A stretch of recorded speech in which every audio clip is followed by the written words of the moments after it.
I met Alanis in March of 1994. She was 19 years old. Our mutual publisher, MCA Music, had brought her to Los Angeles, ostensibly to write songs for her as an artist. She had just been released from her contract in Canada. So when she showed up at my studio for the first time that morning, there was no one from a record company supervising the activity that was about to take place. This gave us the freedom to follow our instincts rather than to try to make something for the marketplace. Our first day together was natural and fun and invigorating. It was obvious to me that she was brilliant, curious, and full of passion to express something inchoate but important. I usually played guitar first, programmed a beat, and we channeled the muses from there. It's the most intuitive record I've ever made, and the phrases that were hewn out of Alanis's journals and our discussions and the sound of syllables as she sang became the DNA for the album. We wrote and finished a song a day, with her recording lead vocals at the end, just once or twice.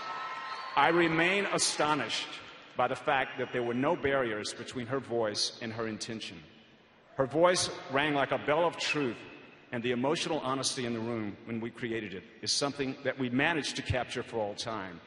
What remains is a record called Jagged Little Pill. Okay?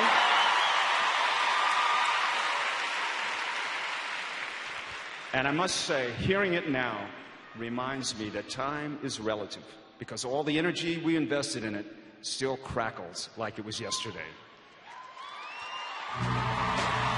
I was born to do this. I was born to take very complex ideas and distill them into articles or songs. That's what I was born to do. That's the muscle that I've been, working on my whole life. In 1995, the rock and roll world was all shook up when Ottawa's Alanis Morissette released the album Jagged Little Pill. It was a stunning reinvention for a woman who had started out as a child actor on Canadian children's television, then became a successful dance pop artist.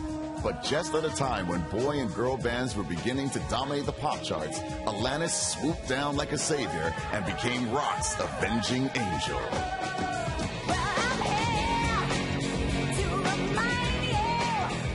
These songs were all written within 15 to 45 minutes, music and lyrics all at once, and recorded sometimes an hour later. I'd listen to some of the songs the next day and not even remember having done them or written them. Jagged Little Pill sold over 33 million copies worldwide, making it one of the most successful albums of all time. I found it lyrically very raw and very satisfying. The public just ate up, loved. It went from 0 to 650 in 3.5 seconds. It's like the album's astounding success was not a premeditated marketing ploy by a record label, but a genuine cultural explosion. The music world had rarely seen a female artist like her. Alanis had touched a nerve of a whole generation of young women. It was overwhelming. People were sneaking into my hotel rooms and leaving notes in my bed sheets and in my suitcase, and my hair was being pulled out, and it was a pretty intense time. Jagged Little Pill won 4 Grammys, including the coveted Album of the Year. And that year, back at the JUNOs in Hamilton. And the winner is Jagged Little Pill, Alanis Morissette. Alanis Morissette.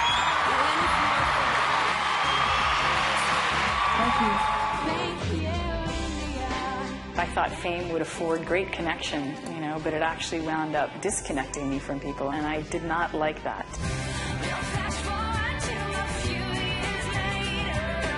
And then I thought, well, what if I used fame for my agenda? And once I could sense from people that my songs were helping them and supporting them on their journey, I can actually take advantage of being in the public eye and make it work for me and my agenda.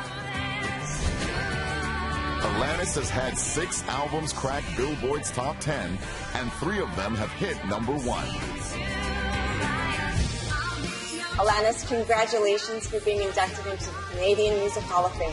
We can't think of anyone more deserving or more incredible to receive this great honor. Have an amazing night, Alanis. We love you. The great thing about being put on the hot seat, especially publicly, is that it's an amazing tool for self-definition. The more we know ourselves, the more we can live this authentic life and live what we were born to do.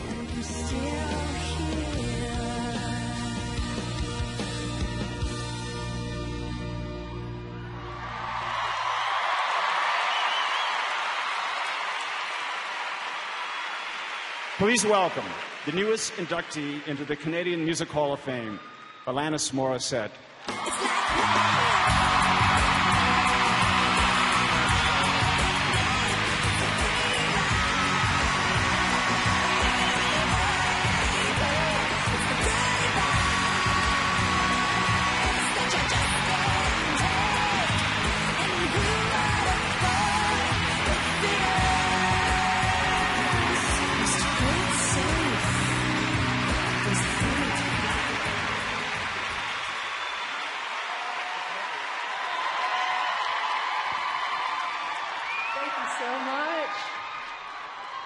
Thank you, Glenn. I am deeply appreciative of this country in particular, based on the fact that I'm clearly from here and supported in an emotional, dialogical, stream of consciousness, storytelling way. I think a lot of people around the planet have asked me, what is it about Canadians that make you so expressed and so compelling? And I said, there's definitely something in the water besides fluoride. We're a dialogical bunch. I moved to Los Angeles and I waited 6 months for someone to ask me a question.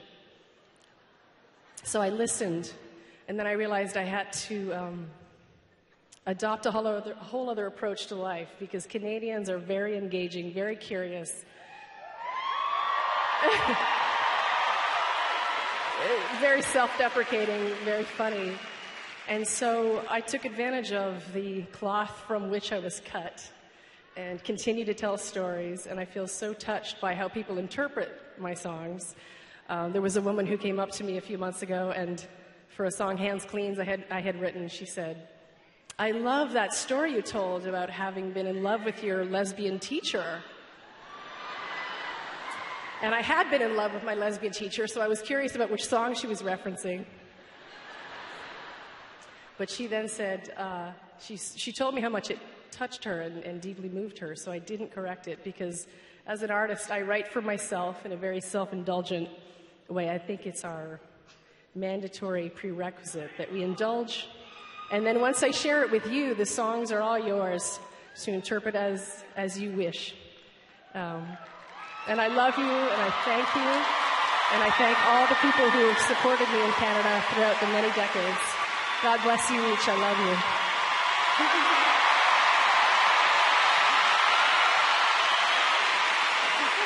Thank you so much.